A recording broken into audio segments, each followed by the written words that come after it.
C'est un petit panneau qui veut dire attention, il y a un croisement de pistes. Donc nous on va aller tout droit. Et il va falloir faire attention qu'on n'ait pas des gens qui arrivent sur le côté droit là. D'accord? Oui. Parfait. Chaque cours dispensé par Kitry commence comme ça.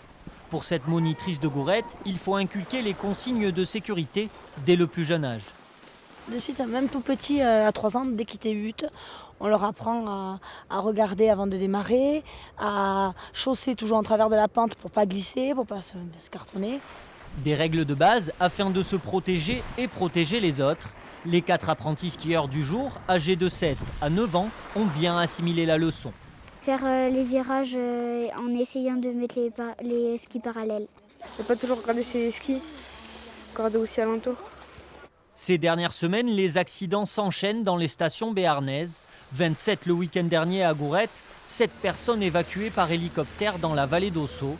Pour limiter les risques, beaucoup choisissent de s'équiper. Première année que je prends le casque. Ce qui m'a motivé, c'est que ça fait quelques années que je suis pas allé au ski et j'ai eu la naissance de ma fille il y a 2 ans et demi et donc je me suis dit on va peut-être prendre un peu plus de précautions. Ces dernières semaines, le soleil et quelques épisodes pluvieux ont transformé la neige. Par endroits, elle peut devenir dangereuse, alors... C'est pas la peine de se lever tôt. Le matin, la neige est gelée hors piste, elle est juste travaillée. Donc c'est pas la peine d'arriver à 8h30. Prenez votre temps et vous pouvez commencer à skier sur les pentes ensoleillées. Là, la neige sera souple, elle sera bonne.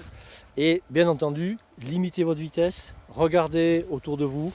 Une nécessité pour éviter le pire.